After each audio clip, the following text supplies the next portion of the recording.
ಪೂಜ್ಯಪಾದರಲ್ಲಿ ತಮ್ಮೆಲ್ಲರಲ್ಲಿ ಪ್ರಣಾಮಗಳು. ಪತಂಜಲಿಯ ಯೋಗದರ್ಶನ.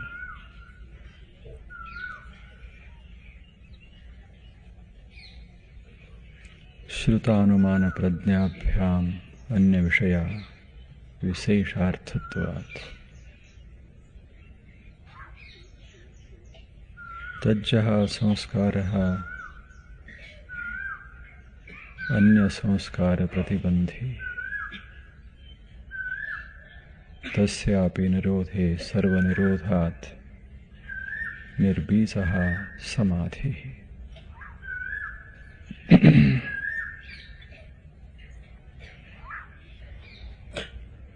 ನಮಗೆ ಜ್ಞಾನ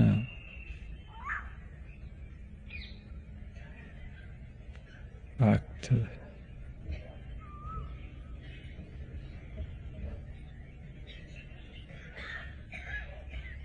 ಹೊರಗಿನ ಜಗತ್ತು ಅದರ ಜ್ಞಾನ ಆಗ್ತದೆ. ನಮ್ಮ ಒಳಗಿನ ಜಗತ್ತು ಅದರ ಜ್ಞಾನವೂ ಆಗ್ತದೆ. ಈ ಜ್ಞಾನ ಆಗಬೇಕಾದ್ರೆ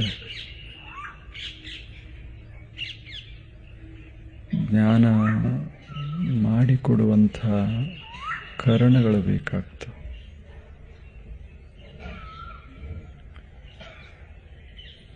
ಅಂದರೆ ಇದೊಂದು ಹೂವಿನ ಜ್ಞಾನ ನನಗಾಗಬೇಕಾದರೆ ನಾನು ನೇರವಾಗಿ ಹೂವನ್ನು ಸ್ಪರ್ಶಿಸೋದಿಲ್ಲ, ಅಥವಾ ಮನಸ್ಸು ತನ್ನಷ್ಟಕ್ಕೆ ತಾನೇ ಈ ಹೂವನ್ನು ಸ್ಪರ್ಶಿಸೋದಿಲ್ಲ. ಅದಕ್ಕೊಂದಿಷ್ಟು ಕಣ್ಣಿನ ಸಹಾಯ ಬೇಕಾಗ್ತದೆ. ಕಣ್ಣು, ಮನಸ್ಸು ಮತ್ತು ನಾನು, ಈ ಮೂರು ಒಳಗೆ, ಹೂವ ಹೊರಗೆ. ಕಣ್ಣಿಲ್ಲದೆ ಹೂವಿನ ಜ್ಞಾನವಾಗಲಿ, ಮನಸ್ಸಿಲ್ಲದೆ ಹೂವಿನ ಜ್ಞಾನವಾಗಲಿ, ನಾನು ಇಲ್ಲದೆ ಹೂವಿನ ಜ್ಞಾನವಾಗಲಿ ಆಗೋದಿಲ್ಲ. ಅಂದರೆ ನಾನು ಏನು ಮಾಡ್ತೀನಿ? ಮನಸ್ಸನ್ನು ಬಳಸಿಕೊಂಡು, ಕಣ್ಣನ್ನು ಬಳಸಿಕೊಂಡು ಹೊರಗಿರುವ ವಸ್ತುವಿನ ಜ್ಞಾನವನ್ನು ಮಾಡಿಕೊಳ್ತೀನಿ. ಇದಕ್ಕೆ ಪ್ರತ್ಯಕ್ಷ ಅಂತ ಶಬ್ದ. ಇದು ಪ್ರತ್ಯಕ್ಷ ಪ್ರಮಾಣ ಅಂತೇಳಿ. ಈ ವಸ್ತುವಿನ ಸರಿಯಾದ ಜ್ಞಾನ ನನಗೆ ಆಗಬಹುದು, ಅಥವಾ ಅರೆ ಬರೇ ಜ್ಞಾನವೂ ಆಗಬಹುದು. ಅಂದರೆ ಸರಿಯಲ್ಲದ ಜ್ಞಾನವೂ ಆಗಬಹುದು. ನನ್ನ ಮನಸ್ಸು ಸರಿಯಿಲ್ಲದೆ ಇದ್ದರೆ ಜ್ಞಾನ ಸರಿ ಆಗುವುದಿಲ್ಲ. ನನ್ನ ಕಣ್ಣು ಸರಿಯಿಲ್ಲದೆ ಇದ್ದರೆ ಜ್ಞಾನ ಸರಿ ಆಗುವುದಿಲ್ಲ. ಸರಿಯಾಗಿ ನೋಡದೇ ಇದ್ದರೆ ಜ್ಞಾನ ಸರಿ ಆಗೋದಿಲ್ಲ. ಜ್ಞಾನ ಸರಿಯಾಗಬೇಕಾದ್ರೆ ಕಣ್ಣು ಸರಿ ಇರಬೇಕು, ಮನಸ್ಸು ಸರಿ ಇರಬೇಕು, ನೋಡೋ ರೀತಿ ಸರಿ ಇರಬೇಕು. ಆ ಬಳಿಕ ನನಗೆ ಸರಿಯಾದ ಜ್ಞಾನ ಉಂಟಾಗ್ತದೆ. ಜ್ಞಾನ ಸರಿ ಇತ್ತು ಅಂದರೆ ಮನುಷ್ಯನ ಬದುಕ ಶ್ರೀಮಂತ ಆಗ್ತದೆ, ಸಮಸ್ಯೆಗಳು ಕಡಿಮೆ ಇರ್ತಾವ. ಜ್ಞಾನ ಸರಿ ಇಲ್ಲದೆ ಇದ್ದರೆ ಸಮಸ್ಯೆಗಳು ಹೆಚ್ಚಾಗ್ತವ, ಬದುಕು ಬಡವಾಗ್ತದೆ. ತಪ್ಪು ಜ್ಞಾನವನ್ನು ತಲೆಯಲ್ಲಿ ನಾವು ಎಷ್ಟು ತುಂಬಿಕೊಂಡ್ರೆ ಏನಾಗೋದದ ಹೇಳಿ? ಇಷ್ಟು ಗ್ರಂಥ ತಲೆಯೊಳಗೆ ಕಂಠಪಾಠ ಮಾಡಿ ಇಟ್ಕೊಂಡೀವಿ, ಆದರೆ ಅದ್ರಾಗ ಒಂದು ಸರಿ ಇಲ್ಲ. ತಗೊಂಡು ಏನು ಮಾಡೋದು? ಅದು ಹೇಗಾಗ್ತದಂದರೆ, ಕೆಲಸಕ್ಕೆ ಬರದ ಸಾಮಾನೆಲ್ಲ ನಾವು ಸ್ಟೋರ್ ಮಾಡೋದಿಲ್ಲ, ಅವು ಎದಕ್ಕೂ ಬರೋದಿಲ್ಲ. ಅವು ಥರನ್ನೆಲ್ಲ ಓದು ಸ್ಟೋರ್ ಮಾಡಿ ಮಾಡಿ ಮಾಡಿ ಒಂದು ದೊಡ್ಡ ಕೋಣೆಯನ್ನೇ ತುಂಬಿಬಿಡ್ತೇವೆ. ಅವು ಉಪಯೋಗ ಇಲ್ಲ. ಆದರೆ ಅವು ಕೋಣೆ ಹಿಡಿದುಬಿಟ್ಟು ಅದನ್ನು ಒಗೆಯೋ ಮನಸ್ಸು ಇರೋದಿಲ್ಲ, ಅದನ್ನು ಇಟ್ಕೊಂಡ್ರೆ ಉಪಯೋಗನೂ ಇರೋದಿಲ್ಲ. ಅದು ನಮಗೆ ತಲೆನೋವು ಶುರು ಮಾಡ್ತದೆ. ಒಗೆದರೆ ಒಗಿಬೇಕು ಒಂದು, ಇಲ್ಲವೇ ಅದನ್ನು ಉಪಯೋಗರೇ ಮಾಡಬೇಕು. ಉಪಯೋಗ ಮಾಡಲಿಕ್ಕೇ ಬರದೇ ಇದ್ದರೆ ಇಟ್ಟೇನು ಮಾಡೋದು? ಆಗ ನಮ್ಮ ತಲೆಯೊಳಗೆ ಉಪಯುಕ್ತ ಜ್ಞಾನ ಇರಬೇಕಾಗ್ತದೆ. ಆ ಉಪಯುಕ್ತ ಜ್ಞಾನ ಅದು ಯಥಾರ್ಥ ಜ್ಞಾನ ಇರಬೇಕು. ಯಥಾರ್ಥ ಹೇಗದ ಹಾಗ ಜ್ಞಾನ ಆಗಬೇಕು. ಅದು ಬಹಳ ಮಹತ್ವದ್ದು. ಹಾಗ ಇರಬೇಕು. ಅದು ಸಂಪತ್ತ, ತಲೆಯೊಳಗಿರುವ ಸಂಪತ್ತ. ಯಥಾರ್ಥವಲ್ಲದಂಥ ಜ್ಞಾನ ಸಂಪತ್ತಾಗುವುದಿಲ್ಲ. ಆದ್ದರಿಂದ ನೋಡುವಾಗ ಸರಿಯಾಗಿ ನೋಡಬೇಕು, ಕೇಳಾಗ ಸರಿಯಾಗಿ ಕೇಳಬೇಕು, ಮೂಷಿಸುವಾಗ ಸರಿಯಾಗಿ ಮೂಷಿಸಬೇಕು, ರುಚಿಸುವಾಗ ಸರಿಯಾಗಿ ರುಚಿಸಬೇಕು, ವಿಚಾರ ಮಾಡುವಾಗ ಸರಿಯಾಗಿ. ಇವೆಲ್ಲ ನೋಡೋದು, ಕೇಳೋದು, ಮುಟ್ಟೋದು, ಮೂಷಿಸೋದು ಸರಿ ಇರಬೇಕು. ಅವಸರ ಮಾಡದೇವಿ ಏನೇನೋ ಕಾಣ್ತದೆ, ಏನೇನೋ ಅನುಭವಕ್ಕೆ ಬರ್ತದೆ. ಅದು ನಿರುಪಯುಕ್ತವಾಗಿರ್ತದೆ. ನಾವು ಜಾಣರಾಗಿರ್ತೇವೆ, ರಾಶಿ ರಾಶಿಯಾದ ಜ್ಞಾನ ಕೂಡಿ ಬೀಳ್ತದೆ, ಆದರೆ ಯಾವುದೂ ಉಪಯೋಗ ಇರೋದಿಲ್ಲ. ಇದು ಹೊರೆ ಆಗ್ತದೆ. ಇದು ಬದುಕನ್ನು ಹೊರೆ ಮಾಡ್ತದೆ, ಭಾರ ಆಗ್ತದೆ ಅಷ್ಟೇ, ಇನ್ನೇನಿರೋದಿಲ್ಲ, ಬರೀ ಭಾರ ಆಗ್ತದೆ. ತಾವು ನೋಡಿರಬೇಕು, ಒಬ್ಬ ತಲೆ ಸರಿ ಇಲ್ಲದ ಒಬ್ಬ ಮನುಷ್ಯ ಒಂದು ಗೋಣಿ ಚೀಲ ತಗೊಂಡು ಅದರಾಗ ಊರಾಗ ಏನೇನು ಎಲ್ಲೆಲ್ಲ ಏನೇನು ಹಾಳಿಗಳು ಸಿಗ್ತಾವ, ಪ್ಲಾಸ್ಟಿಕ್ ಸಿಗ್ತಾವ, ಎಲ್ಲ ಹರಿದು ಬಿದ್ದ ಚಿಂದಿಗಳು ಸಿಗ್ತಾವ, ಎಲ್ಲ ತಗೊಂಡು ಅದರ ಹಾಕ್ಕೊಂಡು ತಿರುಗಾಡೋದನ್ನು ತಾವು ನೋಡಿರ್ಬೇಕು. ಅವಾಗದು ಭಾಗ್ಯ. ಅವು ಹೋದಲ್ಲೆಲ್ಲ ಅದನ್ನು ಹೊತ್ತುಕೊಂಡು ತಿರುಗಾಡ್ತಾನೆ. ಅದ್ರಾಗ ಎಲ್ಲ ಹಾಕ್ಯಾನ, ಯಾವುದು ಅವಗೇನೂ ಉಪಯೋಗ ಇಲ್ಲ ಮತ್ತು ಯಾರಿಗೂ ಉಪಯೋಗ ಇಲ್ಲ. ಅಂಥದ್ದೆಲ್ಲ ಅದನ್ನು ಹಾಕ್ಕೊಂಡು ಹೊರೆ ಮಾಡಿಕೊಂಡು ತಿರುಗಾಡ್ತಾ ಇದ್ದಾನೆ ಆತ. ಅವನಿಗೆ ನಾವೇನಂತೇವೆ? ತಿಳುವಳಿಕಿಲ್ಲ ಅಂತೆ. ನಮ್ಮ ತಲೆಯೊಳಗೆ ಪತಂಜಲರಂತಾರೆ, ಏನೇನು ತುಂಬ್ಯದ, ಸ್ವಲ್ಪ ನೋಡಬಾರ್ದೇನು, ಎಲ್ಲನೂ ಸರಿನೇ ಇದೆಯೇ, ಎಲ್ಲವೂ ಒಳ್ಳೇದಿದೆಯೇ. ಯಾಕೆ ಹಾಗೆ ಆಗ್ತದಂದ್ರೆ ನಮಗೆ ಅವಸರನೂ ಭಾಳ. ಏನರೇ ನೋಡಿದ್ರೆ ಅರ್ಧಂಬರ್ಧ ನೋಡೋದದ, ಹಿಂಗದ ಅಂತ ಹೇಳೋದದ. ಏನು ಮುಂಜಾನೆ ರಾತ್ರಿ ಹಿಂಗೆ ನೋಡಿದೆ, ದೇವ್ ಹಿಂಗೆ ಬಂದುಬಿಡ್ತು, ಎಲ್ಲೇ ನೋಡಲಿಲ್ಲ ಸರಿಯಾಗಿ. ಅಷ್ಟೆ ಸರಿಯಾಗಿ ನೋಡಬೇಕು ಅನ್ನೋದು ಕಡಿಮೆ ಆಯಿತು ಅಂದರೆ, ಅದು ಆಗದಿದ್ದರೆ ಭಯ ಶುರುವಾಗ್ತದೆ, ಜೀವನ ಹದಗೆಡಕ್ಕೆ ಶುರುವಾಗ್ತದೆ. ಯಾಕೋ ಇವ ನನ್ನ ಕಡೆ ನೋಡ್ದ, ಏನೋ ಅದ, ಏನು ನೋಡ್ದೆ, ಮತ್ತು ಕಣ್ಣದ ಬಂದಾಗ ಆ ಕಡೆರೆ ಈ ಕಡೆರೆ ನೋಡಬಾರ್ದೇನು. ಅದಕ್ಕೊಂದು ವಿಶೇಷ ಅರ್ಥ ಕೊಟ್ಟು ಅದಕ್ಕೆ ಏನರೇ ಮಾಡಿ ಹೀಗೆಲ್ಲ ತಿಳ್ಕೊಂಡ್ರೆ ಇವು ತಪ್ಪು. ನೋಡೋದೊಂದು ತಪ್ಪ, ತಿಳ್ಕೊಳ್ಳೋದೊಂದು ತಪ್ಪ, ಇವೆರಡು. ಹೀಗೆ ನಾವು ಮಾಡ್ಕೋತ ಹೋದ್ರೆ ಬದುಕು ಹಾಳಾಗೋದಿಲ್ಲ. ಎಷ್ಟು ಚಲೋ ಪತಂಜಲ, ಎಷ್ಟು ನೋಡಬೇಕದು.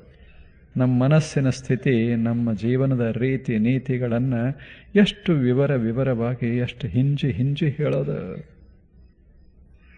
ಹೇಳಿ ತಾವು ಎಷ್ಟು ತಪ್ಪ ತಿಳ್ಕೊಂಡಿರ್ತೀವಿ, ಎಷ್ಟು ತಪ್ಪ ತಿಳಿದಿರ್ತೀವಿ. ಪಾಪ ಒಳ್ಳೆಯವರು ಇರ್ತಾರೆ, ಅವ್ರ ಬಗ್ಗೆ ಕೆಟ್ಟವ್ರ ತಿಳ್ಕೊತೀವಿ. ಕೆಟ್ಟವ್ರು ಇರ್ತಾರೆ, ಒಳ್ಳೆಯವ್ರ ತಿಳ್ಕೊಂಡಿರ್ತೀವಿ. ತಿಳ್ಕೊಳ್ಳಿಲ್ಲ. ರಾಮ ಸೀತಾದೇವಿ ತಿಳ್ಕೊಂಡ್ರು. ಏನು ತಿಳ್ಕೊಂಡ್ರು? ರಾಮಾಯಣ ಆಗಂಗ ತಿಳ್ಕೊಂಬಿಟ್ರು. ಎಲ್ಲರೇ ಬಂಗಾರದ ಮೃಗ ಸಿಗ್ತಾವ ಹೇಳಿ?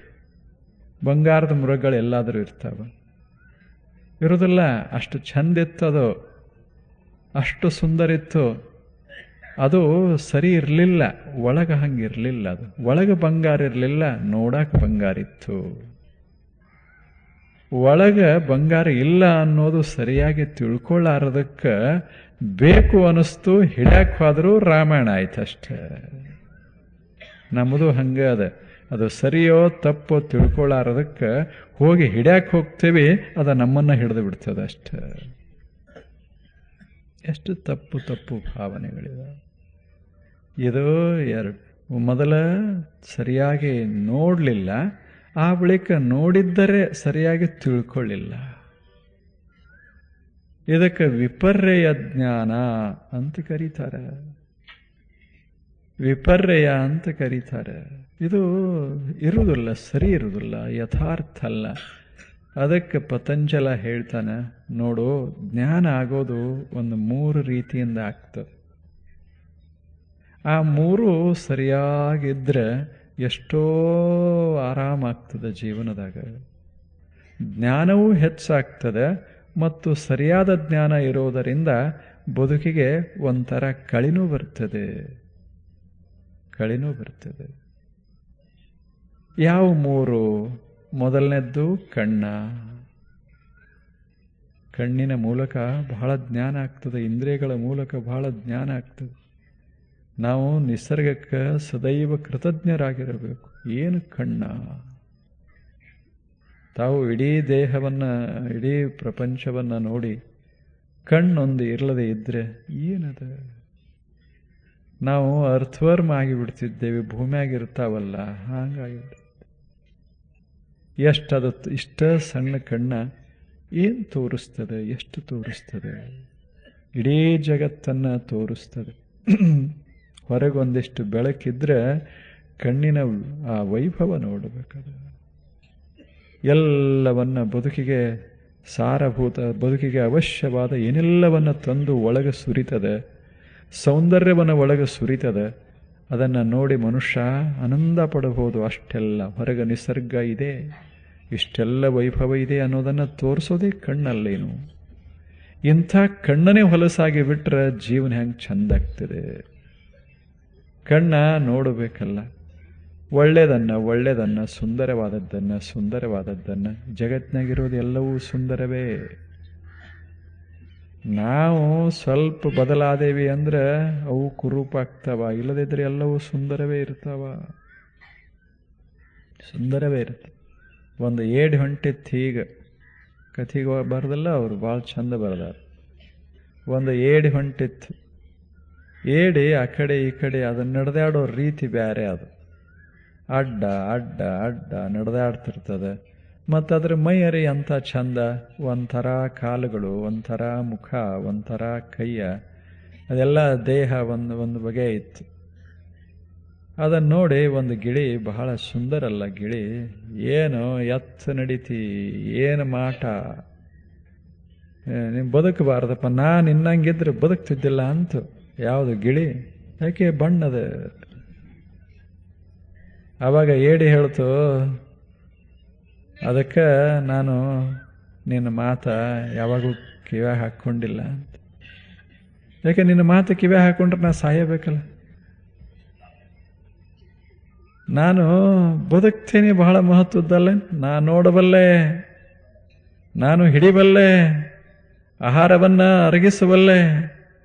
ಅಷ್ಟೇ ಅಲ್ಲ, ಒಂದು ಪ್ರಪಂಚವನ್ನೇ ಕಟ್ಟಬಲ್ಲೆ ನನಗಾಗಿ.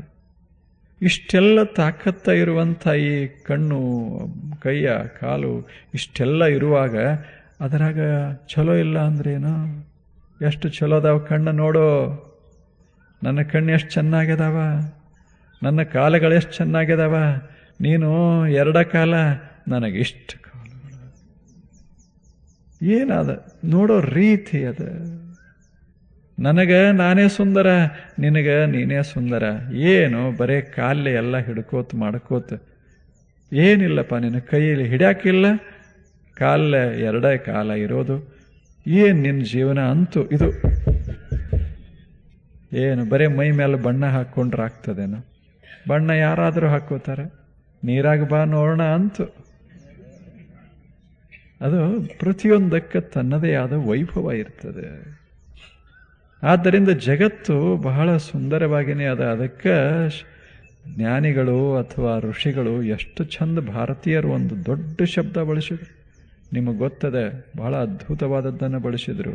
ಜಗತ್ ಪ್ರಸಿದ್ಧ ಮಾತು ಅದು, ಸತ್ಯಂ ಶಿವಂ ಸುಂದರಂ. ಇದಕ್ಕಿಂತ ದೊಡ್ಡ ಮಾತು ಯಾವುದದ ಈ ಜಗತ್ತು? ಇದು ಸತ್ಯಂ ಶಿವಂ ಸುಂದರಂ. ಏನು ಬರೆದ್ರು? ನಮಗೆಲ್ಲ ಅಸತ್ಯಂ ಅಸುಂದರಂ ಅಶಿವಂ. ಏನದ ಜಗತ್ನ್ಯಾಗ ಅಂತೇವಿ? ಏನಿಲ್ಲ ಜಗತ್ತಿನಾಗ. ಎಷ್ಟೆಲ್ಲ ಅದ ಅಲ್ಲ. ನಮಗೇನು ಮಾಡೋದು? ನಮ್ಮ ತಲೆ ಅಷ್ಟು ಸರಿ ಕೆಲಸ ಮಾಡಲಾರದಕ್ಕೆ ಏನದ ಜಗತ್ನ್ಯಾಗ? ಏನಿಲ್ಲಪ್ಪ ಜಗತ್ನ್ಯಾಗ. ದೇವರು ಅಂತಾನೆ, ಏನಿಲ್ಲೋ, ನಾನು ಏನು ಮಾಡಿದೆ, ಎಷ್ಟು ಮಾಡಿದೆ, ಏನಿಲ್ಲ ಹೇಳೋ. ನೋಡಾಕ್ ಸಾವಿರ, ಕೇಳಾಕ್ ಸಾವಿರ, ಮುಟ್ಟಾಕ್ ಸಾವಿರ, ಮುಗಿಸಾಕ್ ಸಾವಿರ, ತಿನ್ನಾಕ್ ಸಾವಿರ, ಇರಾಕ್ ಇಷ್ಟು ದೊಡ್ಡ ಭೂಮಿ, ನೀರ, ಗಾಳಿ ಬೆಳಕ, ಯಾವುದಕ್ಕೆ ಕೊರತೆ ಮಾಡಿನೋ, ಯಾಕೆ ಹಿಂಗಂತೀಯ? ಎಷ್ಟು ಚಂದದೆ ಹೇಳಿ. ಈ ಗಿಡ ಅದ ಎಷ್ಟು ಚಂದ ಬೆಳೆದಲ್ಲೇ, ಅದನ್ನು ತಗೊಂಡು ತ್ರಿಕೋನ ಮಾಡ್ದ. ಏನು ಮಾಡೋದು? ತ್ರಿಕೋನ ಆಗಿಲ್ಲ ಅಂದ್ರೆ ತ್ರಿಕೋನ ಯಾಕೆ ಆಗಬೇಕು? ಗಿಡ ಗಿಡದಂಗೆ ಇರಬೇಕಲ್ಲ, ಅದು ಚೌಕೋನ ಯಾಕೆ ಆಗಬೇಕು? ಅದು ಹೇಗದ ಹಾಗೆ ನೋಡುವಂಥ ದೃಷ್ಟಿಕೋನ ಇತ್ತು ಅಂದರೆ ಪ್ರಪಂಚ ಬಹಳ ಸುಂದರನಾಗಿರ್ತದೆ. ಸತ್ಯಂ ಶಿವಂ ಸುಂದರಂ ನೋಡೋದದ ಅಷ್ಟೇ. ಅದರರ್ಥ ಕೆಟ್ಟದ್ದಿಲ್ಲ ಅಂತಲ್ಲ, ಕೆಟ್ಟದ್ದು ಸ್ವಲ್ಪ ಇರ್ತದೆ, ಉಳಿದು ಬಹಳ ಇರ್ತದೆ. ನಾವು ಬಹಳ ಇದ್ದದನ್ನು ನೋಡೋ ಬದಲು ಸ್ವಲ್ಪ ಇದ್ದದನ್ನು ಬಹಳ ದೊಡ್ಡದಾಗಿ ನೋಡ್ತೇವೆ, ಅದು ತಪ್ತದೆ. ಇದಕ್ಕೆ ನೋಡೋ ರೀತಿ ಅಲ್ಲ ಅಂತಾರೆ. ಸಣ್ಣದಿರ್ತದೆ, ದೋಷ ಸಣ್ಣದಿರ್ತದೆ. ಒಂದು ಈ ಜಗತ್ತದ ಅಂದಾಗ ಸ್ವಲ್ಪ ಎಲ್ಲ ಇರೋದೆ, ಅದು ಸಣ್ಣದಿರ್ತದೆ, ಅದೇ ದೊಡ್ಡದಾಗಿ ಬಿಡ್ತದೆ, ಬಹಳ ದೊಡ್ಡದಾಗ್ತದೆ, ಬಹಳ ದೊಡ್ಡದಾಗ್ತದೆ. ಒಬ್ಬ ಕಲೆಗಾರ,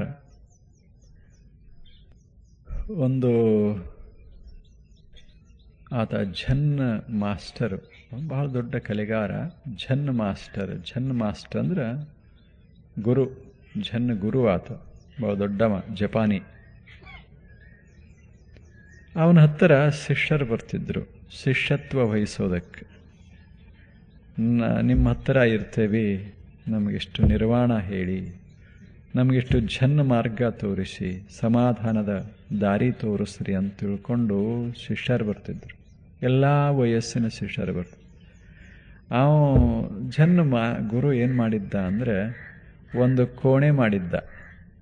ಆ ಕೋಣೆಯೊಳಗೆ ಗೋಡೆ, ಆ ಗೋಡೆಗೆಲ್ಲ ಸ್ವಚ್ಛ ಸುಂದರವಾದಂಥ ಬಿಳಿ ಬಣ್ಣ ಅಂಥ ಒಂದು ಪಟ ಹಾಕಿದ್ದ. ಆ ಪಟ್ಟದ ಮ್ಯಾಲ ಒಳಗೆ ಒಂದು ಸಣ್ಣದೊಂದು ಕಪ್ಪು ಚುಕ್ಕೆ ಇಟ್ಟಿದ್ದ. ನೋಡ್ಬೇಕು ಅವ್ರು ಹೆಂಗೆ ಮಾಡ್ತಾರೆ ಗುರುಗಳು. ಒಂದು ಕಪ್ಪು ಚುಕ್ಕೆ ಇಟ್ಟಿದ್ದ. ಹೊರಗೆ ಶಿಷ್ಯರು ಬಂದ ಕೂಡಲೇ ಆಗತೇವೆ, ಶಿಷ್ಯತ್ವ ವಹಿಸ್ತೇವೆ ಅಂತ ಬಂದ ಕೂಡಲೇ ಗುರು ಹೇಳ್ತಿದ್ದ, ಒಳಗೆ ಹೋಗು, ನಿನಗೇನು ಕಾಣಿಸ್ತದ ಹೇಳು, ಆ ಬಳಿಕ ನಾನು ನಿರ್ಣಯ ಮಾಡ್ತೇನೆ, ನೀನು ಇಟ್ಕೋಬೇಕೋ ಏನು ತಿರುಗಿ ಕಳಿಸ್ಬೇಕೋ. ಒಳಗೆ ಬರ್ತಿದ್ದ, ಹೊಸಬ್ರೆಲ್ಲ ಬರ್ತದೆ.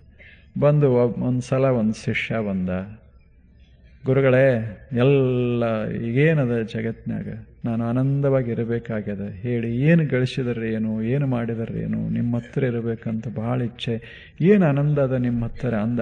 ಆಯಿತು ಸರಿ, ಏನು ಮಾಡಬೇಕಂತ ಮಾಡಿದೆ? ಇಲ್ಲೇ ಇರಬೇಕಂತ ಮಾಡೀನಿ, ಹಾಗಾದ್ರೆ ಒಳಗೆ ಹೋಗು ಅಂದ. ಏನು ಕಾಣಿಸ್ತದ ಪಟ್ಟದ ಮೇಲೆ ಅದನ್ನು ಹೇಳು ಅಂದ. ಒಳಗೆ ಹೋದ, ನೋಡ್ದ ಗೋಡೆ, ಬೆಳ್ಳನ ಗೋಡೆ, ಒಂದು ಬಟ್ಟೆ, ಒಳ್ಳೆ ಕ್ಯಾನ್ವಾಸ್ ಬಟ್ಟೆ ಬಿಳಿದು, ಅದರ ನಡುವೆ ಒಂದು ಸಣ್ಣ ಚುಕ್ಕೆ. ಒಳಗೆ ಹೋದ, ನೋಡ್ದ, ಹೊರಗೆ ಬಂದ, ಏನದ? ಒಂದು ಚುಕ್ಕೆ, ಕರಿ ಚುಕ್ಕಿದೆ ಅಂದ. ಗುರು ಅಂದ, ನೀನು ಅಯೋಗ್ಯದೆ, ಹೋಗು ಅಂದ. ಯಾಕೆ ಅಂದ? ಇನ್ನೊಂದಿಷ್ಟು ಅವಕಾಶ ಕೊಡಿ, ಇನ್ನೊಮ್ಮೆ ನೋಡಿ ಬರ್ತೀನಿ ಅಂದ. ಒಳಗೆ ಹೋದ, ಹುಡುಕ್ಯಾಡ್ದ, ಏನೂ ಸಿಗಲಿಲ್ಲ. ಅದೇ ಒಂದು ಚುಕ್ಕಿ ಸಿಕ್ತ ಅಷ್ಟೇ. ಬಂದ, ಏನಿಲ್ಲ, ಗ್ವಾಡೆ ಅದ, ಒಂದು ಬಟ್ಟೆ ಅದ, ಒಂದು ಚುಕ್ಕಿ ಅದ ಅಲ್ಲೇ, ಮತ್ತೇನದ ಚುಕ್ಕಿ ಅದ ಅಂದ. ಇನ್ನೊಮ್ಮೆ ನೋಡ್ಬೇಕಾರ ಅಂದ ಗುರು. ಹೋದ, ನೋಡ್ದ, ಬೆಳ್ಳಗ ಗೋಡೆ, ಅದರ ಮ್ಯಾಲ ಒಂದು ಬಿಳಿ ಪರದೆ, ಅದರ ನಡು ಒಂದು ಇಟೇ ಚುಕ್ಕಿ. ಅವ ಅಂದ, ಎಷ್ಟು ದೊಡ್ಡ ಪರದೆ, ಎಷ್ಟು ದೊಡ್ಡ ಗೋಡೆ, ನಾನು ಆಗಳೇ ನೋಡಲೇ ಇಲ್ಲ ಅಂದ. ಏನು ನೋಡಿದ್ದ? ಒಂದಿಷ್ಟ ನೋಡಿದ್ದ ನಡುವ. ಆ ಸಲ ಬಂದು ಹೇಳ್ದ, ಏನು ಗುರುಗಳೇ, ಏನು ಗೋಡೆ, ಏನ ಬಟ್ಟೆ, ಏನು ಬಿಳಿ ಬಣ್ಣ, ಬಹಳ ಸಂತೋಷ ಆಯಿತು ಅಂದ. ಇರು ಅಂದ, ಶಿಷ್ಯ ಆಗಕ್ಕೆ ಯೋಗ್ಯದೆಯಾ? ಇಷ್ಟು ದೊಡ್ಡ ಗೋಡೆ ಮೇಲೆ ಒಂದು ಇಟ ಇರೋದೇ ಎಲ್ಲರಿಗೆ ಕಾಣಿಸ್ತದೆ ವಿನಃ ಗೋಡೆ ಕಾಣಿಸೋದಿಲ್ಲ. ಇಂಥ ಭವ್ಯ ಜಗತ್ತಿನಾಗ ಯಾವನೋ ಒಬ್ಬ ವ್ಯಕ್ತಿ ಕೈ ಹೊಲಸು ಮಾಡಿಕೊಂಡು ಒಬ್ಬ ವ್ಯಕ್ತಿ ಕಾಣ್ತಾನೆ ವಿನಃ ಜಗತ್ತು ಕಾಣ್ತಾ ಇಲ್ಲ. ಇದೆಷ್ಟದ? ಅದಕ್ಕಲ್ಲಿ ಪತಂಜಲ ಹೇಳೋದು ಸ್ವಲ್ಪ ಸರಿಯಾಗಿ ನೋಡಬೇಕಾಗ್ತದೆ. ಸರಿಯಾಗಿ ನೋಡಬೇಕು. ಇದಕ್ಕೆ ಪ್ರತ್ಯಕ್ಷ ಪ್ರಮಾಣ ಅಂತೇವೆ. ಅಂದರೆ ಸರಿಯಾಗಿ ನೋಡಿ ತಿಳ್ಕೋಬೇಕು, ಅವಸರ ಮಾಡಬಾರದು ತಿಳ್ಕೊಳ್ಳಾಗ. ಆ ಬಳಿಕ ಎರಡನೇದ್ದು ಇದು ಒಂದಾಯ್ತಲ್ಲ. ಎರಡನೇದ್ದು ಎಲ್ಲ ವಸ್ತುಗಳನ್ನು ನೋಡೋಕ್ಕಾಗ್ತದೇನು? ಕೆಲವು ಬಹಳ ದೂರ ಇರ್ತಾವ, ಕೆಲವು ಸೂಕ್ಷ್ಮ ಇರ್ತಾವ, ಎಲ್ಲ ಎಲ್ಲಿ ನೋಡ್ಲಿಕ್ಕಾಗ್ತದೆ? ಅಂಥ ವಸ್ತುವಿನ ಜ್ಞಾನ ನಮಗೆ ಮಾಡ್ಕೊಳ್ಳೋಕ್ಕಾಗೋದಿಲ್ಲೇನು? ಆಗ್ತದೆ. ಈಗ ನಿಮ್ಮನ್ನು ನೋಡೋಕ್ಕಾಗ್ತದೆ, ನಿಮ್ಮದು ಮೈ ಮಾಟ ಅಷ್ಟು ನೋಡ್ಲಿಕ್ಕಾಗ್ತದೆ, ಆದರೆ ಮನಸ್ಸು ನೋಡ್ಲಿಕ್ಕಾಗ್ತದೇನು? ಆದರೂ ಸಹಿತ ನಾವು ಇವು ಹಿಂಗದಾನ ಅಂತ ನಾವು ವಿಚಾರ ಮಾಡ್ತೇವಿಲ್ಲ. ಅದು ಎದರಿಂದ ಮಾಡ್ತೇವೆ? ಅದು ತರ್ಕದಿಂದ ಮಾಡ್ತೇವೆ. ಇದಕ್ಕೆ ಅನುಮಾನ ಪ್ರಮಾಣ ಅಂತಾರೆ. ಮೊದಲನೇದ್ದು ಕಣ್ಣು ಬಳಸಿ, ಇಂದ್ರಿಯ ಬಳಸಿ ಜ್ಞಾನ ಮಾಡ್ಕೋತೀವಿ. ಇದು ಪ್ರತ್ಯಕ್ಷ ಪ್ರಮಾಣ. ಈಗೇನದಲ್ಲ, ಅದು ಕಾಣಿಸೋದಿಲ್ಲ, ಅದನ್ನು ಹೆಂಗರೆ ತಿಳ್ಕೋತೇವೆ.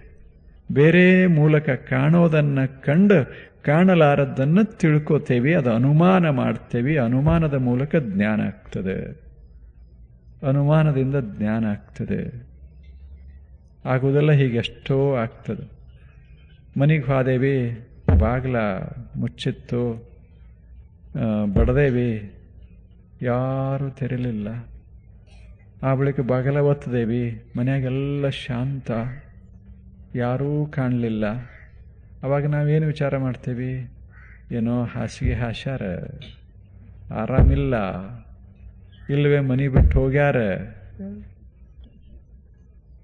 ಮಾಡುವುದಿಲ್ಲ. ನಾವು ನೋಡಿಲ್ಲ, ಆದರೆ ಇಲ್ಲದನ್ನು ನೋಡಿ ಏನೋ ಒಂದು ಕಾಣೋದನ್ನು ಕಂಡು ಕಾಣಲಾರದ್ದನ್ನು ವಿಚಾರ ಮಾಡ್ತೀವಿ, ತಿಳ್ಕೋತೀವಿ. ಎಲ್ಲವನ್ನು ನೋಡ್ಲಿಕ್ಕಾಗೋದಿಲ್ಲ. ಈಗ ವಿಜ್ಞಾನದ ಅಲ್ಲ, ಏನೂ ಇಲ್ಲ, ಅದು ಅನುಮಾನ, ತರ್ಕ. ಇದೊಂದು ಗಿಡ ಎಷ್ಟು ಬಲಿಷ್ಠವಾಗಿರಬೇಕಾದ್ರೆ ಕೆಳಗೆ ಭೂಮಿಯಾಗ ನೀರಿರಬೇಕು. ಇದೇನು ದೊಡ್ಡ ಶಾಸ್ತ್ರ ಏನು? ಅನುಮಾನ ಇದು. ಗಿಡ ನೀರಿಲ್ಲ, ಗಿಡ ಇರುವುದಿಲ್ಲ. ಗಿಡ ಚಂದದ, ಒಳಗೆ ನೀರದ. ನಾವು ಮ್ಯಾಲ ಹಾಕಿಲ್ಲ, ಮ್ಯಾಗ ಹಾಕಿಲ್ಲ, ಗಿಡಾರೇ ಬೆಳೆದದ. ಇದರ ಅರ್ಥ ಏನು? ಗಿಡ ಬೆಳಿಬೇಕಾದ್ರೆ, ಗಿಡ ಚಂದ ಇರಬೇಕಾದ್ರೆ ನೀರು ಅವಶ್ಯದ. ನಾವು ಮ್ಯಾಗ ನೀರು ಹಾಕಿಲ್ಲ, ಆದರೆ ಒಳಗಿರ್ತದೆ, ಒಳಗಿರಲೇಬೇಕಾಗ್ತದೆ. ಇದು ಅನುಮಾನ ಅಷ್ಟೇ. ಇಷ್ಟು ಪ್ರಸನ್ನ ಅದಾರಲ್ಲ, ಯಾಕೆ? ಆರಾಮದಾರ. ಇಷ್ಟೇ. ಆರಾಮಿರೋದು ನಮ್ಗೆ ಗೊತ್ತಿಲ್ಲ. ನಿಮ್ಗೆ ಹೊಟ್ಟೆ ಕಡಿತದನೋ ಅಥವಾ ನೆತ್ತಿಗೆ ತೊಂದರೆ ಅದನೋ ಏನೂ ಗೊತ್ತಿಲ್ಲ. ಆದರೆ ಮುಖದ ಪ್ರಸನ್ನತೆ ನೋಡಿ ಆರಾಮದಾರ ಅಂತ ಅನ್ನೋದಿಲ್ಲ. ಇವೆಲ್ಲ ತರ್ಕಗಳು, ಇವು ಅನುಮಾನಗಳು. ಈ ರೀತಿ ಜಗತ್ತಿನ ಜ್ಞಾನವನ್ನು ನಾವು ಮಾಡ್ಕೋತಾ ಇರ್ತೇವೆ.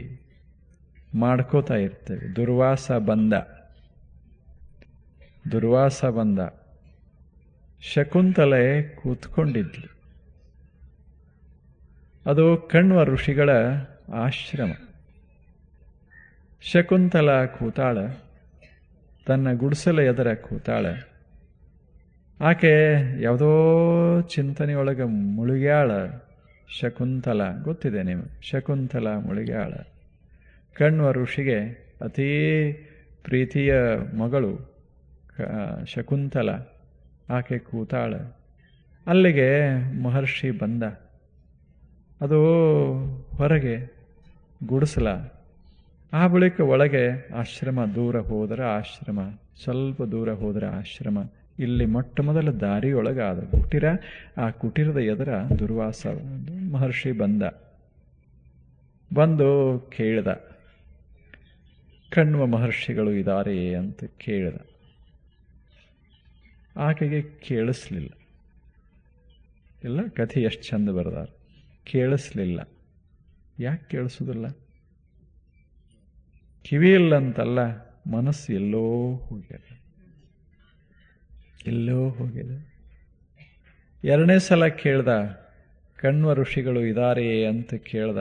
ಕೇಳಾವ ಭಾರಿ ಇದ್ದ. ಯಾರು? ದುರ್ವಾಸ. ಅವಾಗ ಸಿಟ್ಟು ತಡಿತಿರ್ಲಿಲ್ಲ. ಚಲೋ ಮನುಷ್ಯನೇ ಸಿಟ್ಟು ತಡಿತಿರ್ಲಿಲ್ಲ. ಏನು ಮಾಡೋದು? ಅದು ಅವಂದು ಯಾವಾಗಲೂ ಮೂರೇ, 1 2 3 3 ಅಂದರೆ ಮುಗಿತದು ಎಲ್ಲ. ಹಂಗೆ ನಾವು ಕೆಲವ್ರು ಇರೋದಿಲ್ಲ.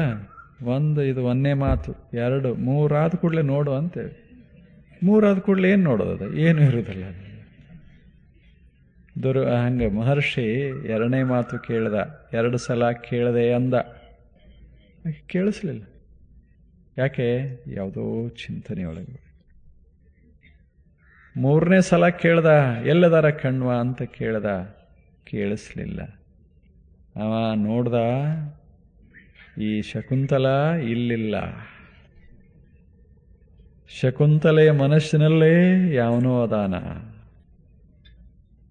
ಆತ ಯಾರು? ದುಷ್ಯಂತ.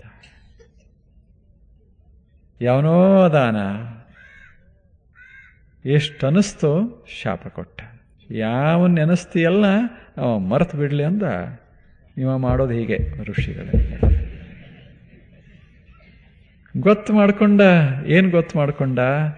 ಒಳಗೆ ಏನು ಯಾವ ಅದಾನ ಗೊತ್ತು ಮಾಡ್ಕೊಂಡ. ಏನು ನೋಡ್ದ? ಹೊರಗೆ ನೋಡ್ದ, ತನ್ಮಯತೆ ನೋಡ್ದ. ಕಣ್ಣು, ಮುಖ, ಮೈಯ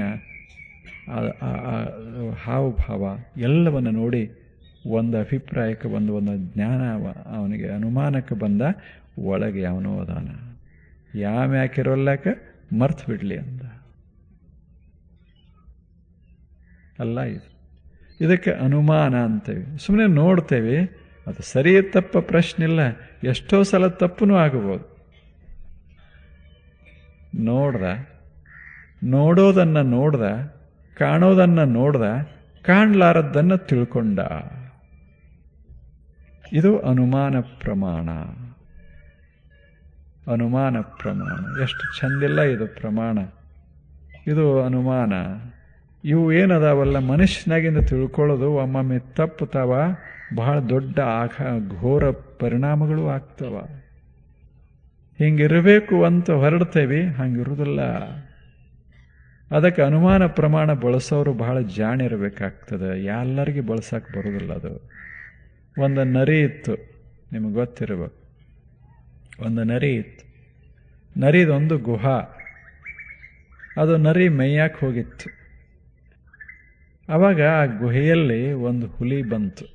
ಅದಕ್ಕೆ ಹಸುವಾಗಿತ್ತು, ಯಾರೂ ಸಿಕ್ಕಿರಲಿಲ್ಲ. ಆ ಗವಿ ಒಳಗೆ ಹೋತು.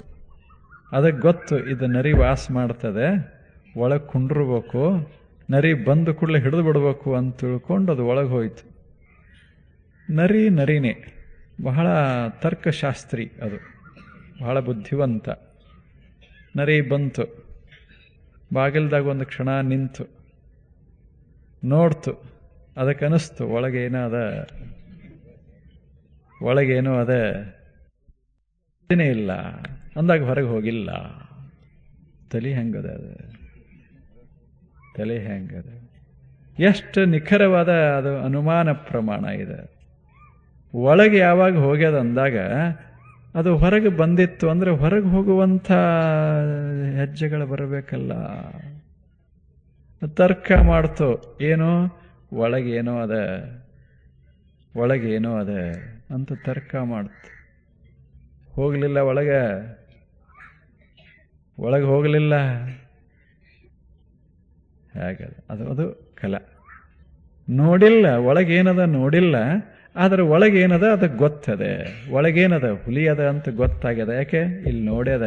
ಏನು ನೋಡಬೇಕು ನೋಡ್ಯದ. ನೋಡಲಾರದ ಹುಲಿಯನ್ನ ತಿಳ್ಕೊಂಡದೆ. ಇದಕ್ಕೆ ಅನುಮಾನ ಪ್ರಮಾಣ ಅಂತೆ.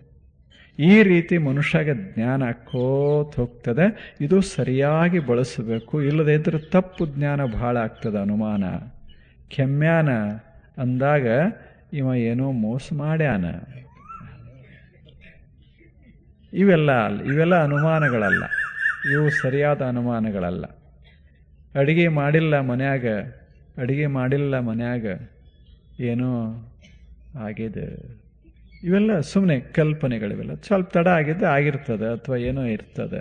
ಅಷ್ಟಕ್ಕಾಗಿ ಭಾರಿ ಭಾರಿ ತಪ್ಪು ತಿಳ್ಕೊಂಡು ನನ್ನ ಬಗ್ಗೆ ಒಳ್ಳೆ ಇದನ್ನೇ ಇಲ್ಲ, ನಾನು ಬರ್ತೀನಂತ ಇವ್ರಿಗೆ ಗೊತ್ತೂ ಇಲ್ಲ, ನನ್ನ ಬಗ್ಗೆ ಉಪೇಕ್ಷೆ ಮಾಡ್ತಾರೆ, ಹಾಗೆ ಜಗಳ ಸುರುವೆ. ಇವೆಲ್ಲ ಅನುಮಾನ, ತಪ್ಪು ಅನುಮಾನದಿಂದ ಆಘಾತಗಳಾಗ್ತವ. ಸರಿಯಾದ ಅನುಮಾನದಿಂದ ಮನಸ್ಸಿಗೆ ಸಮಾಧಾನ ಆಗ್ತಿರ್ತದೆ, ರಕ್ಷಣೆ ಆಗ್ತದೆ. ನರಿ ಹೆಂಗದ, ಎಷ್ಟು ಮಸ್ತ್. ಅನುಮಾನ ಮಾಡಬಾರದು, ಮಾಡೋದಿದ್ರೆ ಸರಿಯಾಗಿಯೇ ಮಾಡಬೇಕು. ಈಗ ನಮ್ದೆಲ್ಲ ಅನುಮಾನ ಮೇಲೆ ನಡೆದಿರ್ತದೆ. ಅವ ಹೇಗದ, ನೀವ ಹೇಗದ, ಇವ್ರು ಹೇಗದಾರ, ಅವ್ರು ಹೇಗದಾರ, ಅವ್ರು ಹೇಗದಾರ, ಇವೆಲ್ಲ ಅನುಮಾನಗಳು.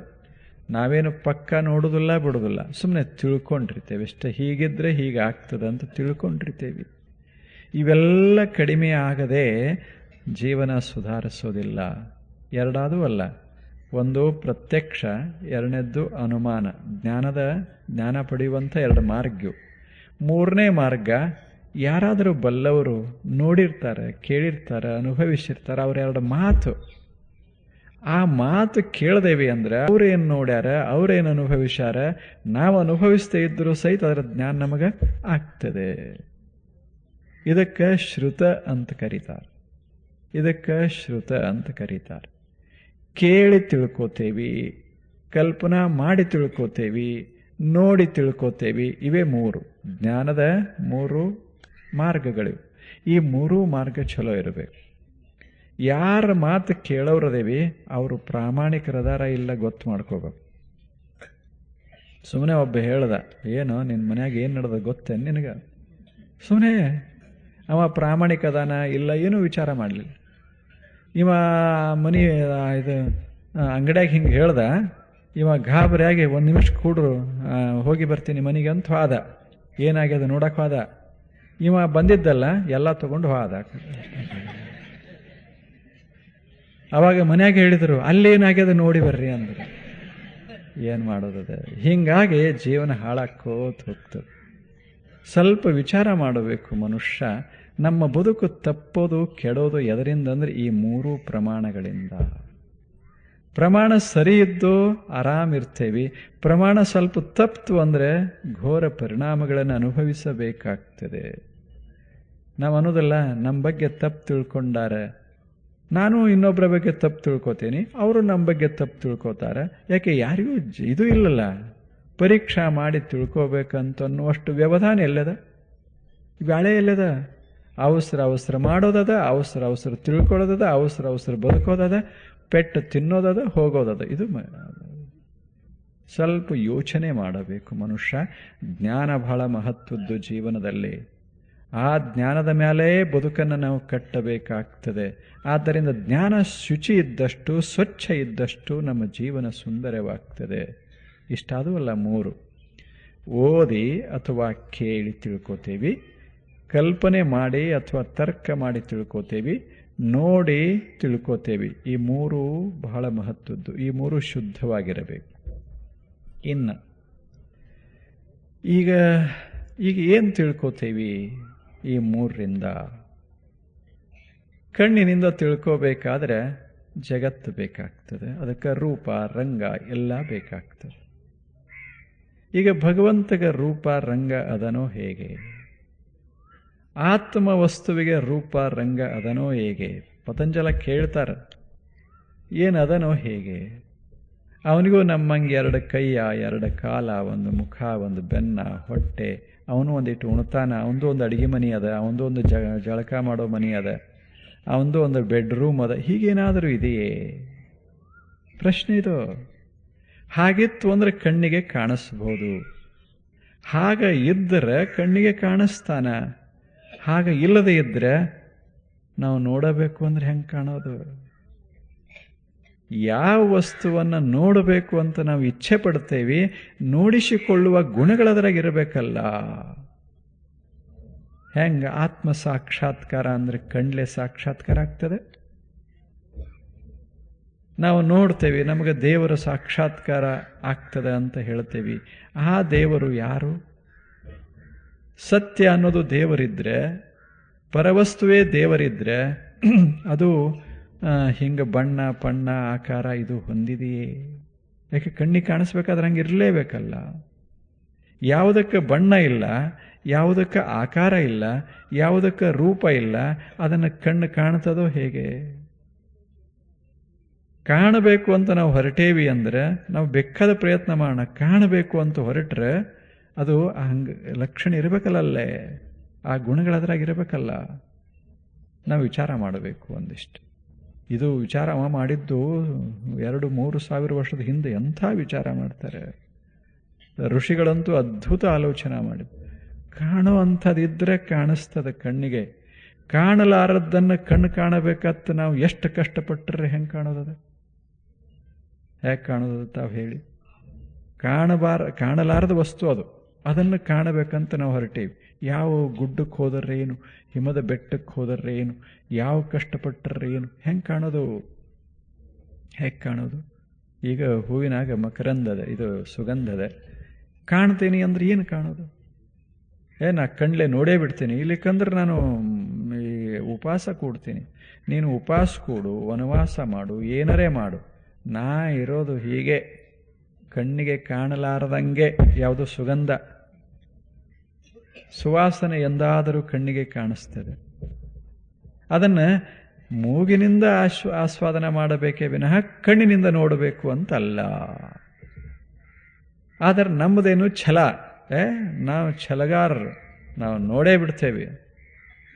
ಕೂತ ಉಪವಾಸ ಕೂತ, ಎಲ್ಲ ಮಾಡ್ದ, ನೀರು ಬಿಟ್ಟ, ಅನ್ನ ಬಿಟ್ಟ, ಎಲ್ಲ ಮಾಡ್ದ, ತಿಂಗಳು ಹೋತು, 2 ತಿಂಗಳು ಹೋತು.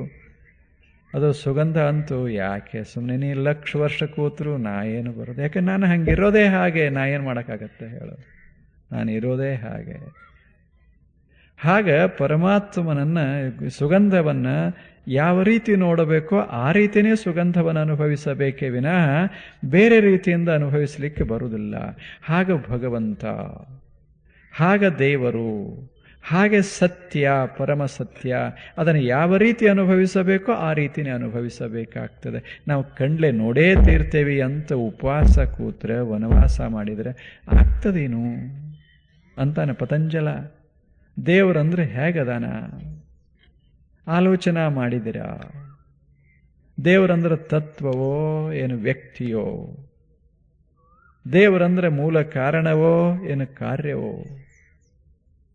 ದೇವರು ಅಂದರೆ ಒಂದು ಪರಿಮಿತ ವಸ್ತುವೋ ಏನು ಅಪರಿಮಿತವಾದ ಸತ್ಯವೋ? ಏನಾದರೂ ಯೋಚನೆ ಮಾಡಿ.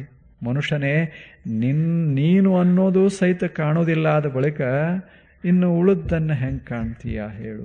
ನೀನಂತದಿಯಲ್ಲ, ಅದನ್ನೇನು ನೋಡಕ್ಕೆ ಬರ್ತದೆ? ಕಂಡ್ಲೆ ನಾನು ನೋಡ್ಲಿಕ್ಕಾಗ್ತದೆ? ನಾನು ಅನ್ನೋದದ ಅಲ್ಲ, ಅದನ್ನು ನೋಡ್ಲಿಕ್ಕಾಗ್ತದೆ? ಒಳಗೆ ಆತ್ಮ ಇದೆ, ನಾನೇ ಆತ್ಮ ಅಂತ ಇಟ್ಕೊಳ್ಳಿ. ನಾನು ಆತ್ಮವನ್ನು ನೋಡ್ಲಿಕ್ಕಾಗ್ತದೆ? ಶರೀರ ನೋಡ್ಲಿಕ್ಕಾಗ್ತದೆ? ಆತ್ಮವನ್ನು ನೋಡ್ಲಿಕ್ಕಾಗ್ತದೇನೋ? ಇಲ್ಲ, ನನ್ನನ್ನು ನಾನು ನೋಡೇ ಬಿಡ್ತೀನಿ ಅಂದ್ರೆ ಸಾಧ್ಯ ಇಲ್ಲ. ಅದು ಹೇಗೆ ನೋಡಬೇಕೋ ಹಾಗೆ. ನನ್ನನ್ನು ನೋಡಕ್ಕೆ ಬರುವುದಿಲ್ಲ ಅಂತಲ್ಲ, ಕಣ್ಲೆ ನೋಡಕ್ಕೆ ಬರುವುದಿಲ್ಲ ಅಷ್ಟೇ. ದೇವರನ್ನು ಕಾಣಕ್ಕೆ ಬರುವುದಿಲ್ಲ ಅಂತಲ್ಲ, ಕಣ್ಲೆ ಕಾಣೋದಿಲ್ಲ ಅಷ್ಟೇ. ಕಣ್ಣು ಬಳಸಿದ್ರೆ ಆಗೋದಿಲ್ಲ. ಏನನ್ನ ಬಳಸಿದರೆ ಭಗವಂತನನ್ನು ಕಾಣಲಿಕ್ಕಾಗ್ತದೋ, ಅಥವಾ ಸತ್ಯವನ್ನು ಅರಿಲಿಕ್ಕಾಗ್ತದೋ, ಅಥವಾ ಆತ್ಮವಸ್ತುವನ್ನು ಅನುಭವಿಸಲಿಕ್ಕಾಗ್ತದೋ ಅದನ್ನು ಅರ್ಥ ಮಾಡ್ಕೋಬೇಕು ಶಿಷ್ಯನೇ ಅಂದ ಪತಂಜಲಿ. ಅದಕ್ಕೆ ಈ ಕಣ್ಣಿನಿಂದ ನೋಡೋ ಪ್ರಯತ್ನ ಏನು ಮಾಡ್ತೀಯಲ್ಲ, ಸ್ವಲ್ಪ ಯೋಚಿಸು. ಬೇಡ ಅನ್ನೋದಿಲ್ಲವ, ಆದರೆ ಯೋಚಿಸು. ಇದರಿಂದ ಆತ್ಮ ಸಾಕ್ಷಾತ್ಕಾರ ಆದೀತು ಅಂತ ಹೇಳೋದು ಕಷ್ಟ ಆಗ್ತದೆ. ನೀನು ಕಷ್ಟಪಡಬಹುದು. ಏನಾದರೂ ನಿನಗೆ ಕಂಡುತೋ, ಕಾಣೋದನ್ನು ಹೇಳ್ತಾನೆ ಮುಂದೆ ಏನೇನು ಕಾಣಿಸ್ತದ ಅಂತ ಪತಂಜಲ. ಅವನು ಬಹಳ ಜಾಣ, ಯಾರ್ಯಾರಿಗೆ ಏನೇನು ಕಾಣಿಸ್ತದೆ ಅನ್ನೋದನ್ನು ಒಂದು ದೊಡ್ಡ ಇದನ್ನೇ ಹೇಳ್ತಾನೆ. ಆದರೆ ಇಲ್ಲಿ ಹೇಳ್ತಾ ಇದ್ದಾನೆ, ಇದು ಇಡೀ ಯೋಗ ಸೂತ್ರದಲ್ಲಿ ಅತ್ಯಂತ ಪ್ರಮುಖವಾದ ಭಾಗ ನಾವು ನೋಡ್ತಾ ಇರೋದು. ಈಗ ಅತ್ಯಂತ ಪ್ರಮುಖವಾದ ಭಾಗ ಇದು. ಭಾಗ ನಮಗೆ ಅದನ್ನು ನಿಲುಕಲಿಕ್ಕೆ ಆಗದಿದ್ದರೆ ಮುಂದಿನ ಭಾಗಗಳು. ಅದರಾಗ ಅವ ಹೇಳ್ತಾನೆ ಏನೇನು ಕಾಣಿಸ್ತಾ ಹೋಗ್ತದಂತೆ. ಇಲ್ಲಿ ಮಾತ್ರ ಆತ ಹೇಳೋದು, ಪರಿಪೂರ್ಣ ವಸ್ತುವನ್ನು ನೋಡೋದು ಇದ್ದರೆ ನೀನು ಈ ಮಾರ್ಗ ಹಿಡಿಲಿಕ್ಕಾಗೋದಿಲ್ಲ. ಈ ಮಾರ್ಗ ಹಿಡಿಲಿಕ್ಕಾಗೋದು ಪರಿಪೂರ್ಣದೋ. ಅಪೂರ್ಣ ವಸ್ತುವನ್ನು ಹಿಡಿಬೇಕಾದ್ರೆ ಕಣ್ಣು ಬಳಸಬಹುದು. ಪರಿಪೂರ್ಣ ವಸ್ತುವನ್ನು ಹಿಡಿಲಿಕ್ಕೆ, ತಿಳ್ಕೊಳ್ಳಿಕ್ಕೆ ಕಣ್ಣು ಬಳಸಲಿಕ್ಕಾಗೋದಿಲ್ಲ. ಮಾರುತಿಯನ್ನು ಕಾಣಬಹುದು, ಆದರೆ ಮಾರುತಿಯ ಆತ್ಮವನ್ನು ಕಾಣಲಿಕ್ಕಾಗೋದಿಲ್ಲ. ದೇವನ ಕಾಲ್ಪನಿಕ ಮೂರ್ತಿಯನ್ನು ಕಾಣಬಹುದು, ದೇವನನ್ನೇ ಕಾಣಲಿಕ್ಕಾಗೋದಿಲ್ಲ. ದೇವನನ್ನು ಕಾಣೋದಲ್ಲ, ದೇವನನ್ನು ಅನುಭವಿಸೋದು. ಆದ್ದರಿಂದ ಇದೇನು ಕಣ್ಣಿನಿಂದ ಕಾಣಬೇಕಂತ ನಾವು ಪ್ರಯತ್ನ ಮಾಡಿದರೆ ಮನುಷ್ಯನೇ ಕಾಣಬಹುದು. ಏನು? ಒಂದು ಭಾವನೆಯ ರೂಪ ಕಾಣಬಹುದೇ ವಿನಃ ಮೂಲ ವಸ್ತುವನ್ನು ಕಾಣಲಿಕ್ಕಾಗೋದಿಲ್ಲ. ಇದು ಒಂದು. ಆದ್ದರಿಂದ ಶಿಷ್ಯನೇ ಸ್ವಲ್ಪ ಈ ಮಾರ್ಗ ನೀನು ಕೈ ಬಿಡಬೇಕಾಗ್ತದೆ. ಎರಡನೇದ್ದು ಅನುಮಾನ ಪ್ರಮಾಣ ತರ್ಕ ಮಾಡಬೇಕು ಅಂತ ಇಟ್ಕೊಳ್ಳಿ. ತರ್ಕ ಮಾಡಬೇಕಾದರೆ ಅದು ನಮ್ಮ ಬುದ್ಧಿ ತರ್ಕ ಮಾಡ್ತದೆ. ಹೀಗಿರಬೇಕಾದ್ರೆ ಹೀಗಿರಬೇಕು, ಇಲ್ಲಿ ಹೊಗೆಯದ ಅಂದಾಗ ಇಲ್ಲಿ ಬೆಂಕಿ ಇರಬೇಕು. ಇದು ತರ್ಕ ಏನು ಭಾಳ ದೊಡ್ಡದಲ್ಲ.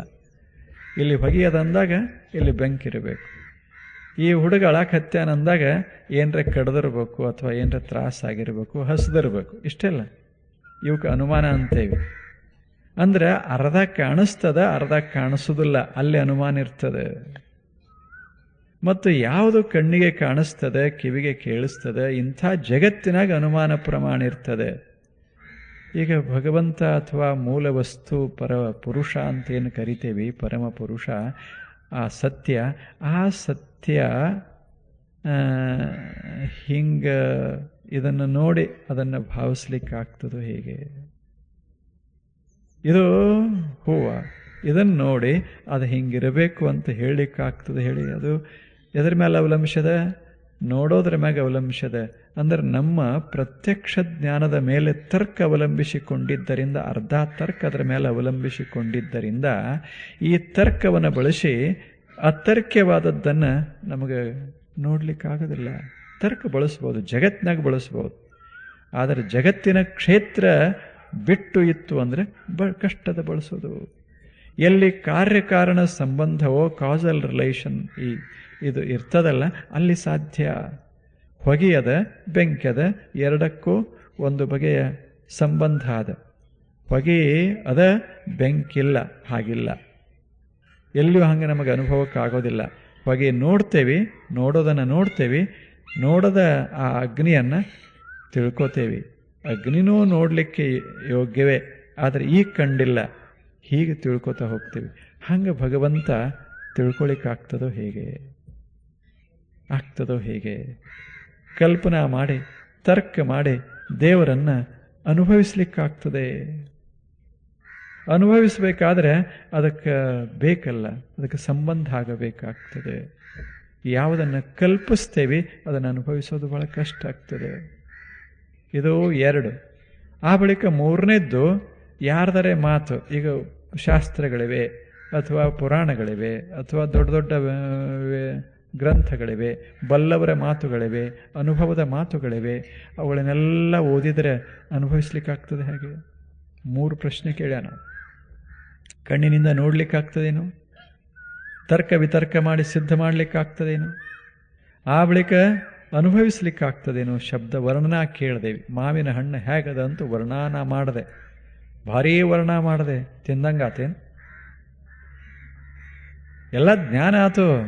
ನೀವು ಪರೀಕ್ಷೆಯಲ್ಲಿ ಕೂತು ಫಸ್ಟ್ ಕ್ಲಾಸ್, ಫಸ್ಟ್ 100ಕ್ಕೆ 100 ಮಾರ್ಕಸ್ ತಗೋಬೋದು ಮಾವಿನ ಹಣ್ಣಿನ ಮೇಲೆ. ಆದರೆ ತಿಂದು ಹುಡುಗ ಅವನ ಮಜಾನೇ ಬೇರೆ ಇರ್ತದೆ. ತಿನ್ನೋದಕ್ಕೆ ಅನುಭವಿಸೋದಂತಾರೆ ವಿನಃ ತಿಳ್ಕೊಳ್ಳೋದಕ್ಕೆ ಅನುಭವಿಸೋದು ಅಂತ ಅನ್ನೋದಿಲ್ಲ. ಹಂಗೆ ಶಾಸ್ತ್ರ ಓದಿ ನಾವು ಎಲ್ಲ ತಿಳ್ಕೊಬೋದು. ಬ್ರಹ್ಮ ಹಂಗದಾನ, ಹೀಗದಾನ, ಅದ ಇದದು ಎಲ್ಲ ತಿಳ್ಕೊಂಬಿಡ್ಬೋದು. ಆದರೆ ಅನುಭವಿಸ್ಲಿಕ್ಕಾಗೋದಿಲ್ಲ. ಅವಾಗ ಶಿಷ್ಯ ಕೇಳ್ತಾನೆ, ಗುರುಗಳೇ ಮತ್ತೆ ಹೆಂಗೆ ಅನುಭವಿಸೋದು? ಅವಾಗ ಗುರು ಹೇಳ್ತಾನೆ, ಇವೇನು 3 ಅದಾವಲ್ಲ, ಈ ಮೂರೂ ದಾಟಿ ನಿರ್ವಿಚಾರ ವೈಶಾರದ್ದೇ ಅಧ್ಯಾತ್ಮ ಪ್ರಸಾದ ಋತಂಭರ ತತ್ರ ಪ್ರಜ್ಞಾ ಶ್ರುತ ಅನುಮಾನ ಪ್ರಜ್ಞಾಭ್ಯಾಂ ಅನ್ಯ ವಿಷಯ ವಿಶೇಷಾರ್ಥತ್ವಾತ್. ನೋಡು, ಒಂದು ಬ್ಯಾರೆ, 3 ಬಿಟ್ಟು ಒಂದದೆ. ಏನು ಅದು? ಮನಸ್ಸಿನ ಪ್ರಶಾಂತ ಸ್ಥಿತಿ. ಯಾವಾಗ ಮನಸ್ಸು ಶುದ್ಧವಾಗ್ತದೆ ಧ್ಯಾನ ಯೋಗದಿಂದ, ಇಲ್ಲಿವರೆಗೆ ಧ್ಯಾನ ನೋಡ್ದೇವಲ್ಲ, ಆ ಧ್ಯಾನ ಯೋಗದಿಂದ ಶುದ್ಧವಾಗ್ತದೆ. ಆ ಶುದ್ಧ ಮನಸ್ಸಿನಲ್ಲಿ ಅದರ ಭಾನ ಬರಕ್ಕೆ ಶುರುವಾಗ್ತದೆ, ಸತ್ಯದ ಭಾನ ಬರಕ್ಕೆ ಶುರುವಾಗ್ತದೆ. ಅದು ಈ ಮೂರು ಬಿಟ್ಟದೆ.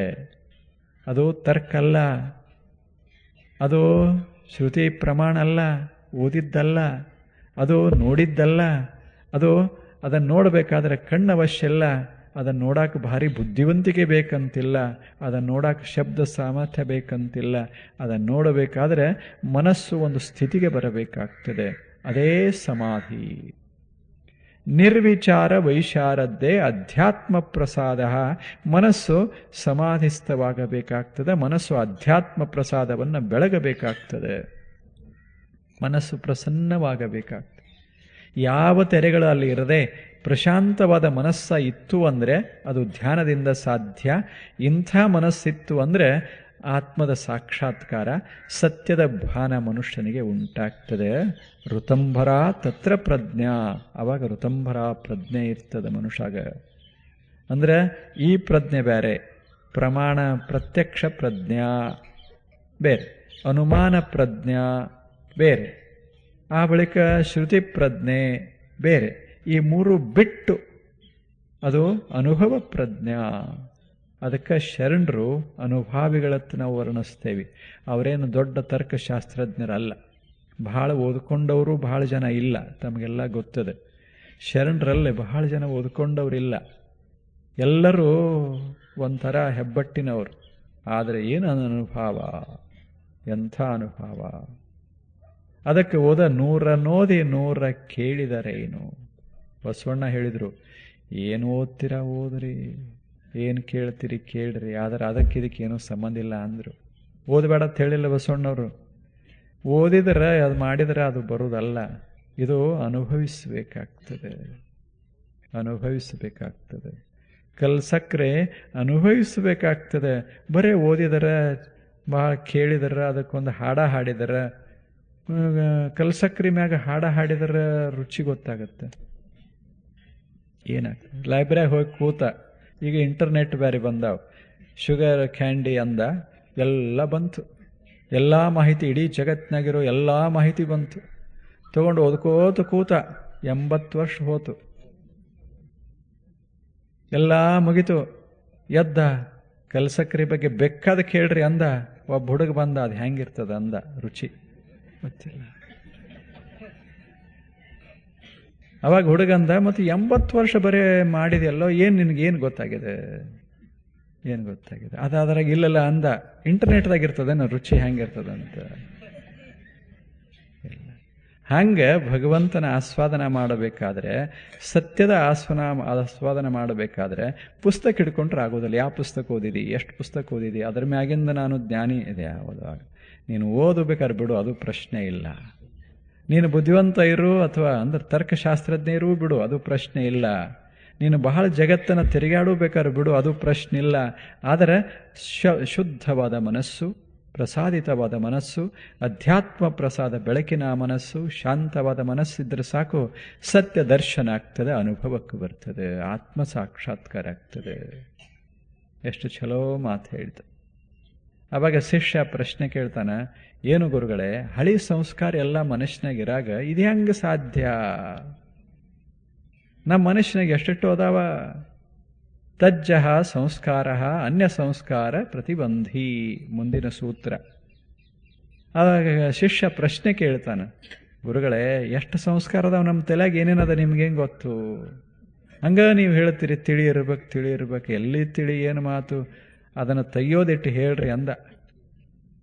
ಬೇರೆ ಬೇರೆ ಭಾಳ ತುಂಬ್ಕೊಂಡಾವ್. ಹಿಂಗೆ ನೀವು ಧ್ಯಾನಕ್ಕೆ ಕೂತು ಬಿಟ್ರೆ ಅವಾಗ ಗೊತ್ತಾಕ್ಕಾವ್ ಏನೇನದ ಒಳಗೆ.